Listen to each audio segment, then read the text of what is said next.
John Stuart Mill ini, ya, itu ya saya bilang tadi seorang utilitarian.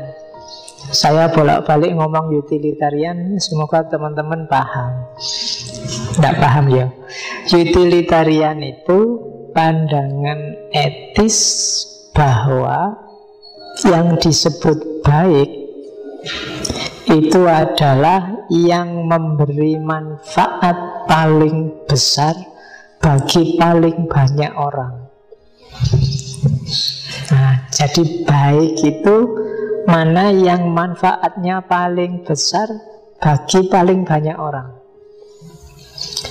Ngaji pakai laptop itu mungkin ada yang tidak suka, tapi harusnya dia baik kalau jumlah yang tidak suka dengan jumlah yang suka itu besar yang suka, maka dia baik.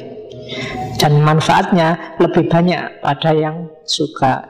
Jadi manfaat paling besar untuk paling banyak orang. Ini kan mengasumsikan tidak mungkin manusia itu bisa sepakat semuanya untuk satu hal. Kalau kita menunggu orang bisa sepakat, mungkin apa-apa jadi nggak jalan. Kalau tak survei ngaji ini, enaknya kopi susu apa kopi hitam, itu mesti nggak selesai. Kamu survei kopi susu apa kopi hitam, nggak akan selesai. Maka kalau pakai prinsip utilitarian, di voting suara paling banyak. Oh, berarti mana yang memberi manfaat paling banyak bagi sebagian paling besar orang. Nah, itu namanya prinsip utilitarian. Kalau kalian mikirnya seperti ini, namanya utilitarian. Jadi baik buruk itu tergantung suara terbanyak.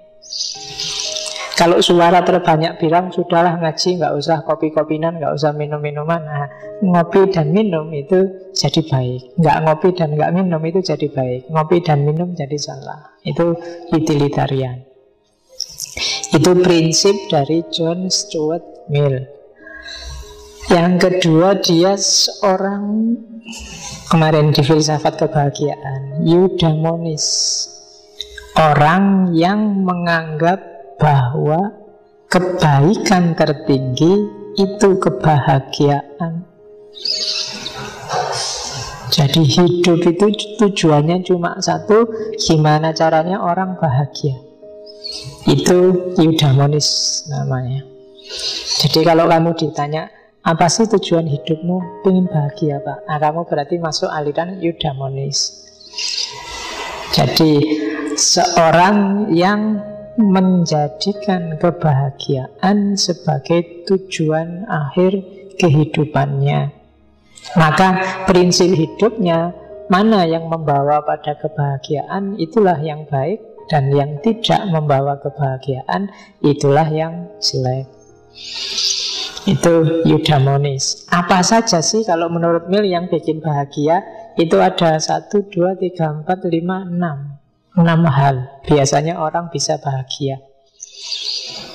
Yang pertama, sense of dignity, rasa berharga.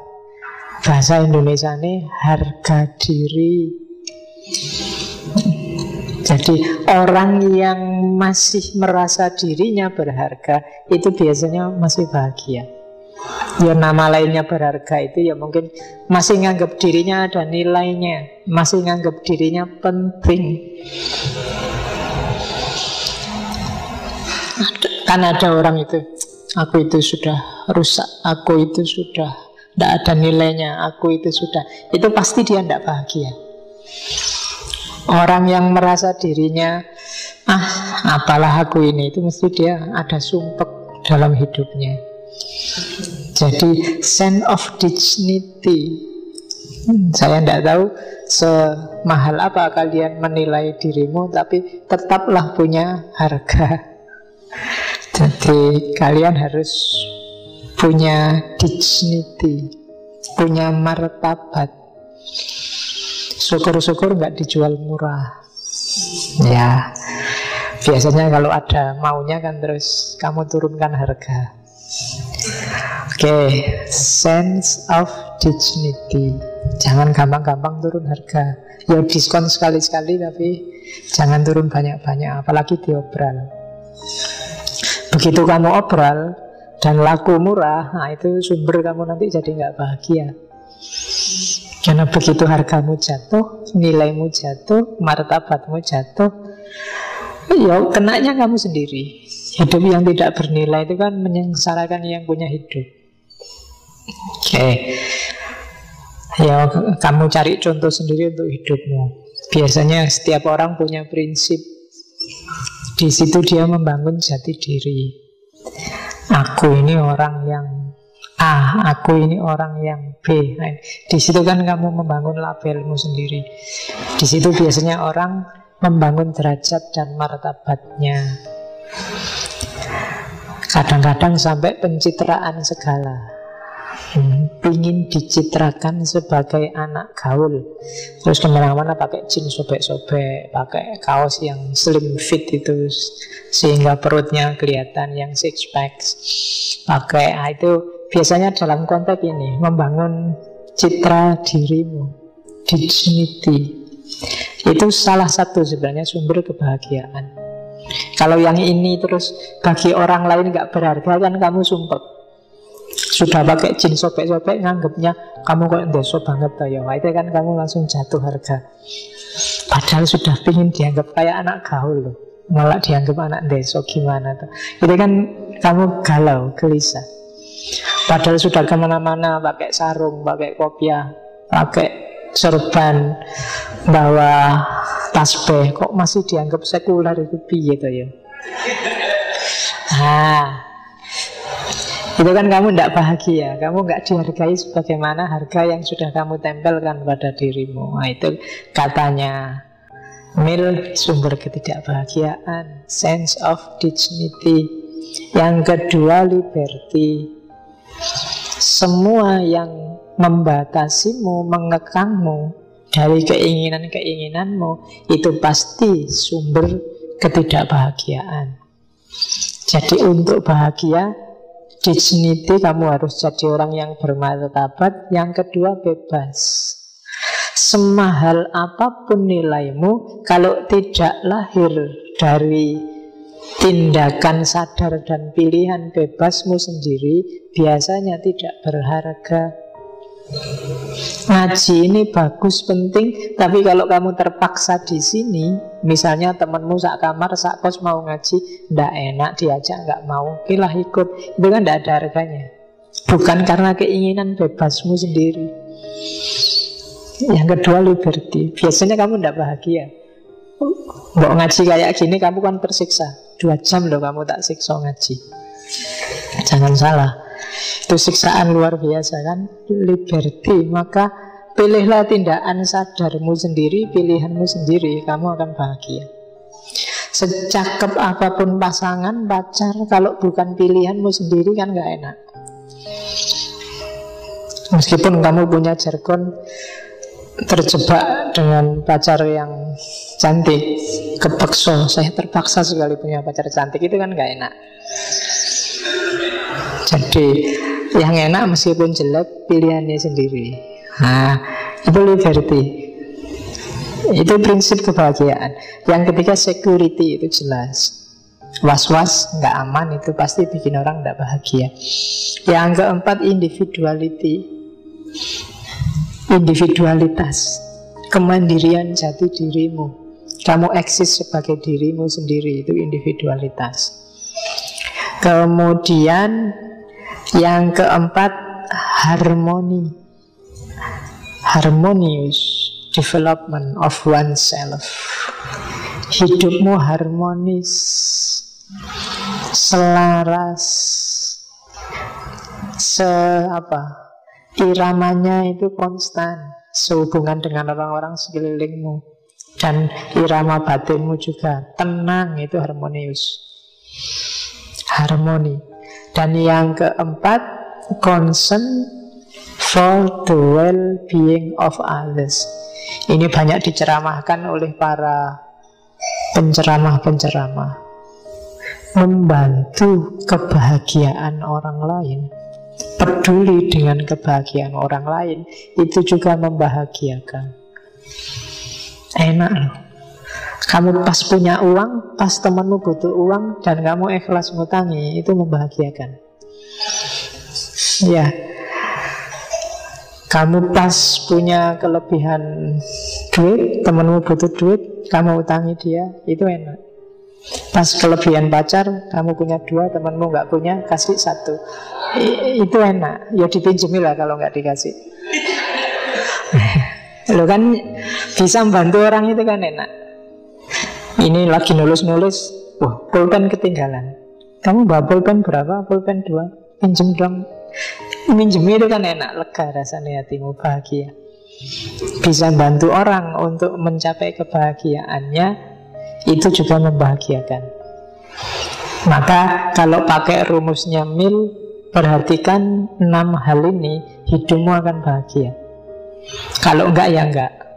Kalau di sini tidak punya martabat, harga dirimu hancur-hancuran, kamu enggak bebas, enggak aman, selalu diganggu orang, kamu enggak mandiri, hidupmu enggak harmonis, kacau lahir batin, bantu orang apalagi wong dirimu sendiri jungkir balik, ya berarti pasti kamu enggak bahagia.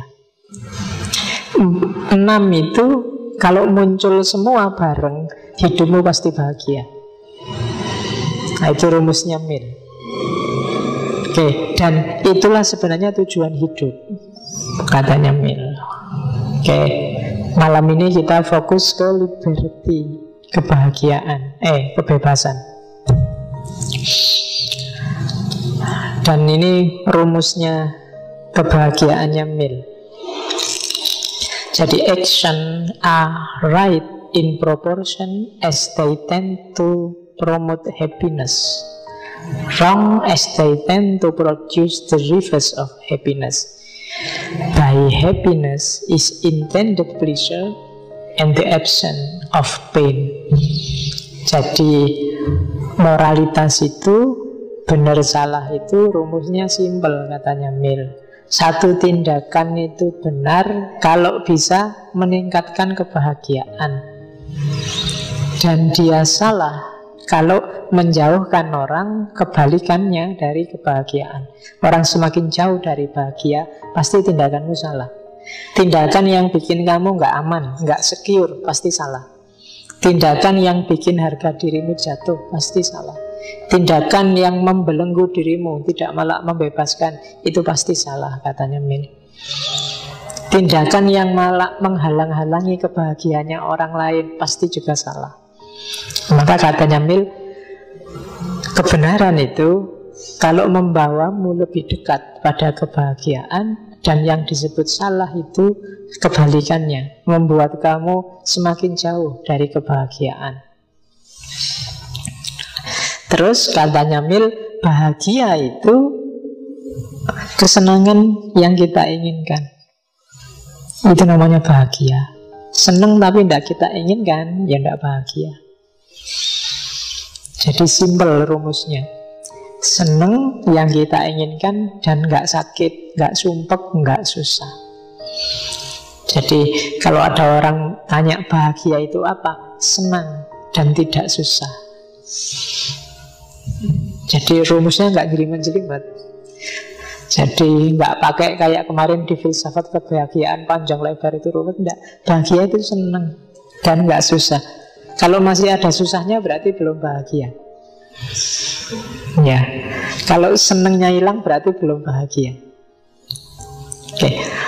Jadi katanya Mill simpel, hidupmu itu tidak usah pusing-pusing belajar mana baik, mana moralitas, mana kalau pakai bahasa seneng kan, yang bikin kamu lebih dekat pada kesenangan dan bikin kamu semakin jauh dari kesusahan, itulah bahagia dan itulah kebaikan. Nah, jadi ya contohnya semua yang kamu lakukan hari ini itu bisa jadi perbuatan yang benar. Misalnya Ini kok ngomong setengah jam rotok haus ya. Harusnya minum. Minum itu pasti kebenaran. Karena apa? Mendekatkan pada bahagia. Bahagia setelah hausnya hilang. Jadi seneng. Haus itu kan sakit.